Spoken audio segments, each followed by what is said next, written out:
Assalamualaikum warahmatullahi wabarakatuh. Kami dari Kumpulan 1 ingin membentangkan produk kami iaitu Home and Aerobic Digester. Pengenalan.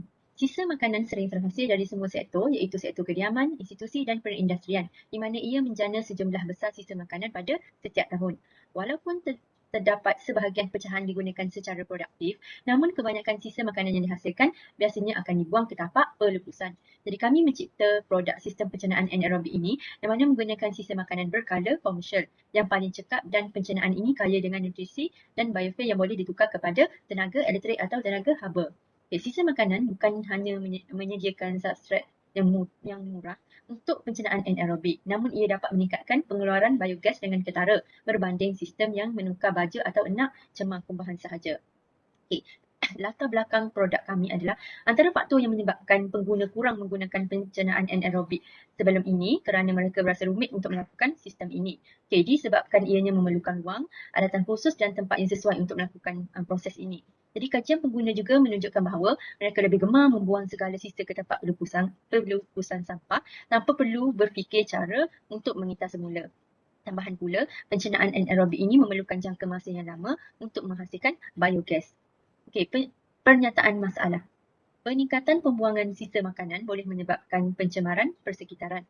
Kedua adalah kurang pendedahan tentang pencernaan anaerobik dalam kalangan penduduk, dan produk ini memerlukan ruang dan tempat yang bersesuaian di kawasan rumah. Empat adalah kos perbelanjaan untuk pembuatan yang agak mahal, dan akhir sekali adalah pembuangan sampah yang banyak akan meningkatkan penggunaan plastik.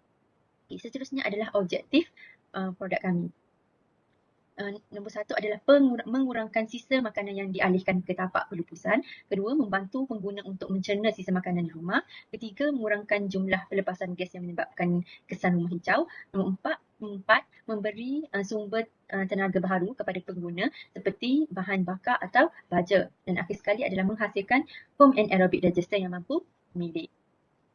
Skop produk, di mana produk ini tertumpu kepada komuniti dan masyarakat, terutamanya di kawasan pedalaman. Pengguna boleh memiliki home and aerobic digester tanpa perlu mengira kos yang mahal kerana produk ini khusus untuk membantu golongan yang berpendapatan rendah. Jadi produk ini juga ditertumpu untuk menggalakkan pengguna supaya mengitar semula sisa makanan yang terbuang dan dapat menghasilkan tenaga yang boleh diperbaharui. Jadi tenaga tersebut juga boleh digunakan untuk memasak, bercucuk tanam, untuk makanan haiwan dan sebagainya. Home and aerobic digester direka khas untuk kawasan rumah dan pengguna boleh meletakkan produk di tempat yang bersesuaian di rumah. Dan ia juga amat mesra pengguna dan tidak membahayakan. Kajian literature.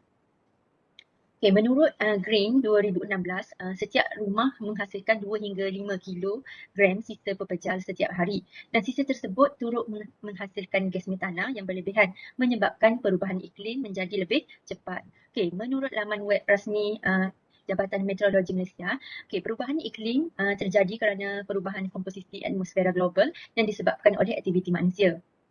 Dan menurutnya lagi, sekitar 60% komposisi atmosfera dipenuhi dengan gas termasuklah karbon dioksida, metana, nitrous dioksida dan wap air. Sekiranya komposisi gas ini dapat dikurangkan, jadi bumi akan menjadi lebih sejuk dan lapisan ozon juga akan dapat diselamatkan daripada menipis. Seterusnya adalah analisis trend. Pada tahun 1906, Karl Imhoff telah mencipta sebuah tangki yang dinamakan tangki Imhoff. Tangki ini dikenali sebagai model sistem rawatan air sisa sepanjang awal abad ke-20. Jadi tangki Imhoff ini juga boleh melakukan satu fungsi sahaja, iaitu merawat air sisa. Itu adalah contoh tangki Imhoff. Sistem pencernaan anaerobik yang telah diperkenalkan di Malaysia. Ada dua. Seterusnya adalah statistik penjanaan tenaga tahunan bagi projek TBB, iaitu tenaga boleh baharu mengikut negeri. Ini adalah ciri-ciri produk sedia ada, iaitu sebuah sistem pencernaan anaerobik yang biasa digunakan di loji yang besar. Sistem ini merupakan sebuah sistem yang besar dan rumit.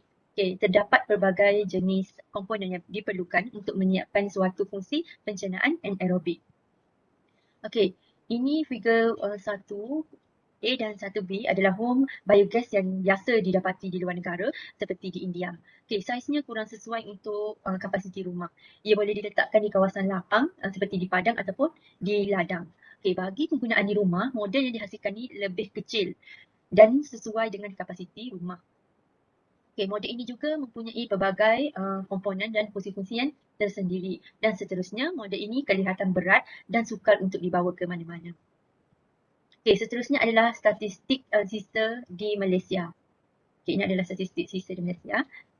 Okay, menurut Ajar dan Husin H. Al-Qayyim 2013, sisa makanan banyak terkumpul di kawasan berpendapatan rendah kerana perkhidmatan kutipan sampah yang rendah dan kurang memuaskan. Okay, kalau kita tengok di statistik di sini, okay, sisa untuk makanan ataupun organik di low income lebih tinggi daripada high income. Okay, yang mana di kawasan bandar seperti Kuala Lumpur, 80 hingga 90% sisa buangan dikutip dengan baik dan berjadual. Okay, berbanding dengan kawasan pedalaman dan berpendapatan rendah. Mereka tidak mempunyai jadual atau perkhidmatan kutipan sisa yang betul. Okay. Sebab itulah sisa makanan di kawasan pedalaman lebih tinggi daripada di bandar, di kawasan bandar kerana dia tidak mempunyai jadual atau perkhidmatan kutipan sisa yang betul. Okay. Pengumpulan sisa yang lemah di kawasan berpendapatan rendah turut menyumbang kepada cara pembuangan sampah yang tidak betul seperti buang ke dalam sungai ataupun membakarnya. Okay, selain itu, Muhammad Tahir Nafar dan rakan-rakan 2019 ada mengatakan individu di kawasan berpendapatan rendah lebih cenderung untuk memasak di rumah dan ia lebih menjimatkan. Hasilnya, sisa pepejar daripada makanan lebih tinggi di kawasan tersebut. Okay, bagi kawasan berpendapatan tinggi, mereka lebih cenderung untuk membeli. Sebagai contoh, membeli makanan di kedai. Jadi hal ini mengurangkan sisa pepejar dalam bentuk makanan.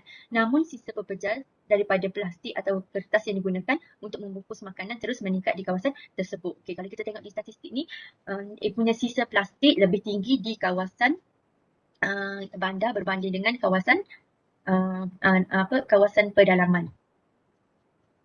Okey, ini adalah penghasilan idea yang kumpulan kami buat sehingga ke membuat produk akhir dan membuat pengujian produk.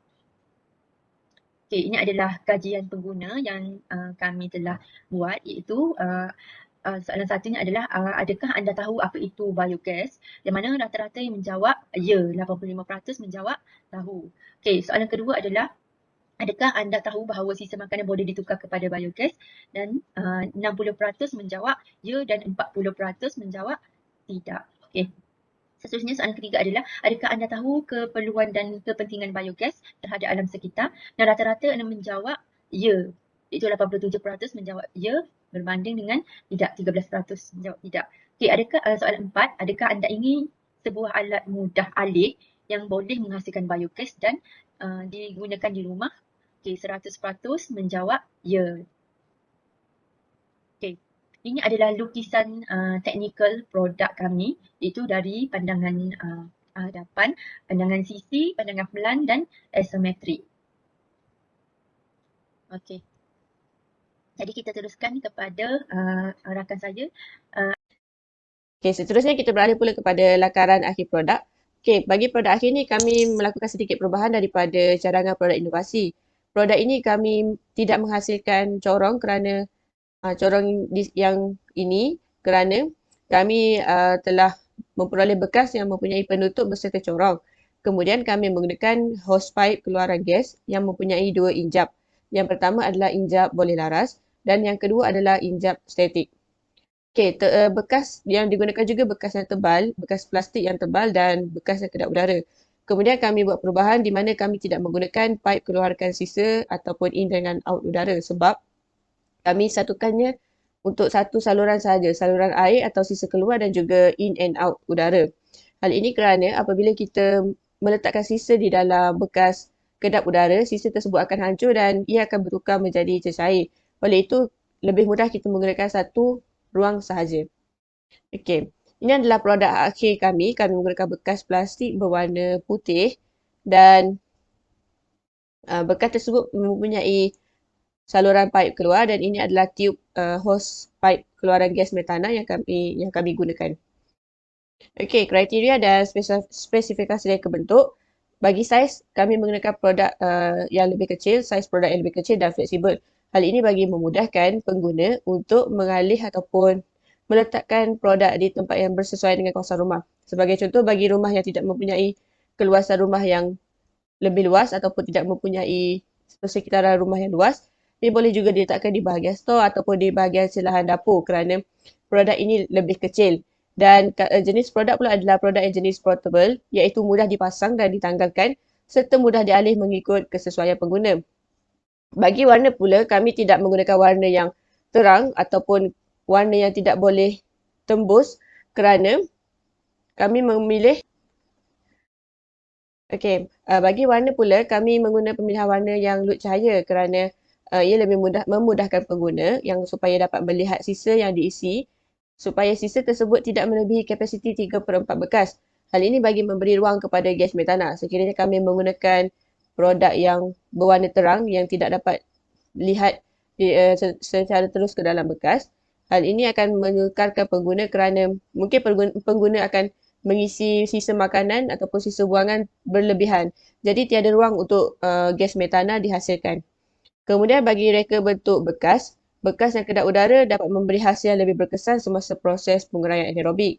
Ia juga mempunyai penutup untuk memastikan bekas lebih kedap udara. Bekas yang tebal dan tidak mudah pecah. Okey, hal ini kerana bekas yang tebal sangat diperlukan. Gas metana bila terkumpul banyak di dalam bekas, ia boleh menyebabkan bekas itu pecah. Kemudian, produk kami juga mempunyai ciri-ciri tambahan seperti mempunyai saluran air untuk meninggikan lebihan air dan tempat keluarkan sisa serta tempat pengaliran udara. Kemudian, kami menggunakan hosepipe yang mempunyai 2 injap. Injap yang pertama adalah injap yang boleh laras untuk keluarkan gas dan injap kedua adalah injap statik.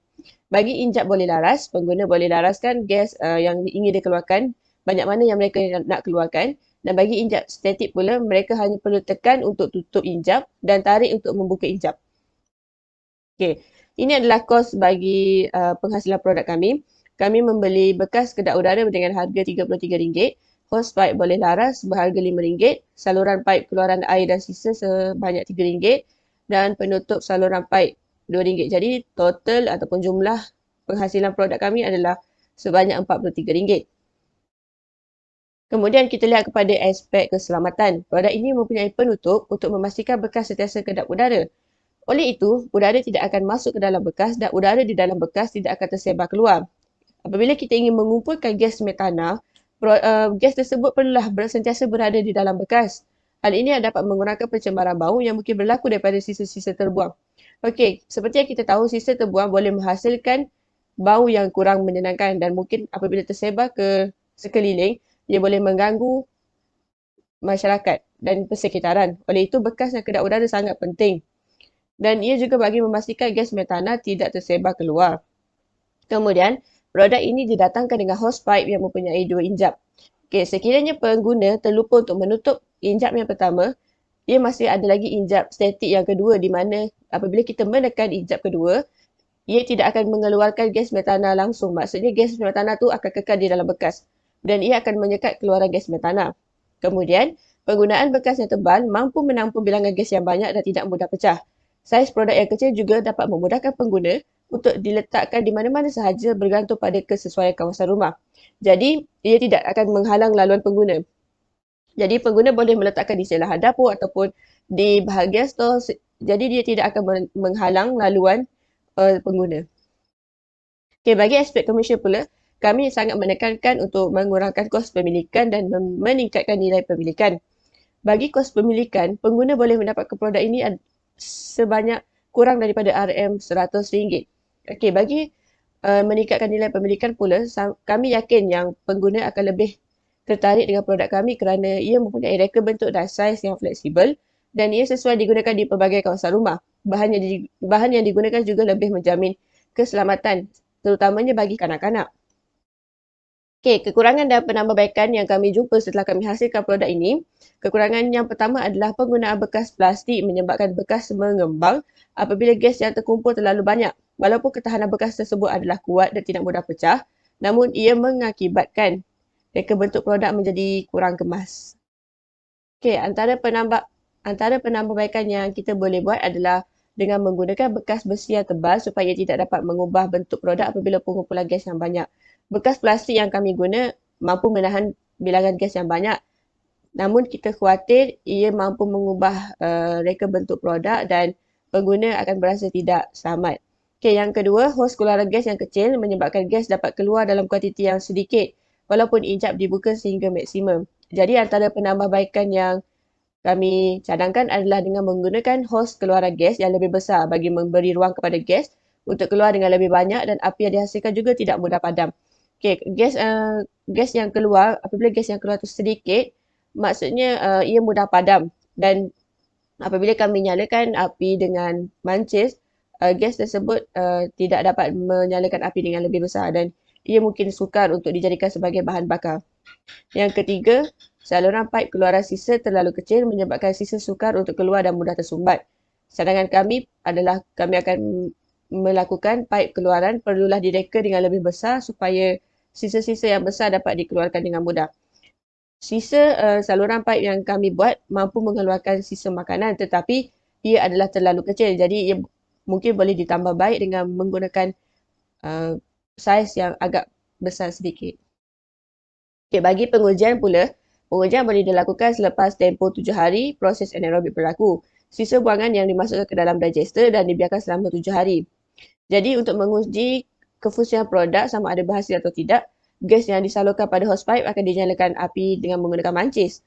Tujuan kita nyalakan api tu adalah untuk ujilah sama ada kehadiran gas metana tu ada ke tak, dan kalau ada api yang terhasil maka gas metana pun terhasil dan produk yang dibina adalah dapat berfungsi dengan baik. Okey, untuk mengelakkan sebarang kerosakan yang berlaku kepada produk, kami dah reka produk tersebut dengan hose pipe yang panjang supaya ia tidak duduk dekat dengan bekas digester. Jadi apabila kita nyalakan api tidak akan menyambar bekas dan tidak akan membahayakan keselamatan pengguna. Okay, pengujian dilakukan dari hari pertama sehingga ke hari ke-7. Masa yang diambil bagi tempoh nyalaan api direkodkan dalam jadual. Okay, bagi hari pertama, kami merekodkan tempoh nyalaan api selama 6 saat. Hari kedua adalah 9 saat. Hari ketiga 17 saat. Hari keempat 27 saat. Hari kelima 35 saat. Hari keenam 46 saat. Dan hari ketujuh adalah 53 saat. Berdasarkan tempoh masa nyalaan api, apa yang kita boleh lihat adalah semakin lama kita mengumpul gas metana, semakin lama tempoh masa bagi nyalaan api dihasilkan. Okay, kesimpulannya, projek Home Anaerobic Digester dibangunkan bagi mendedahkan kepada masyarakat mengenai kepentingan penghasilan biogas. Projek ini juga bertujuan untuk memudahkan pengguna menghasilkan biogas di rumah. Dan kalau mereka nak kita semula sisa tu, mereka dah tak perlu nak pergi ke loji ataupun pusat-pusat yang besar. Oleh itu, kita dapat kurangkan sisa buangan sekaligus menyelamatkan alam sekitar. Pengguna juga dapat menggunakan hasil biogas tersebut untuk tujuan memasak atau kita boleh gunakan sisa tercena sebagai baja untuk tujuan bercucuk tanam. Projek ini juga dijalankan seiring dengan Sustainability Development Goal 12, SDG 12 iaitu untuk menukarkan sisa buangan kepada tenaga yang boleh diperbaharui. Tambahan pula, produk yang dihasilkan adalah berpatutan dan mampu milik, jadi kami sangat yakin untuk pasarkan produk kami. Okay, ini adalah poster yang kami buat untuk produk kami Home Anaerobic Digester bagi Education Innovation Challenge 2022. Terima kasih untuk pembentangan ini dan kita teruskan kepada video pengujian Home Anaerobic Digester.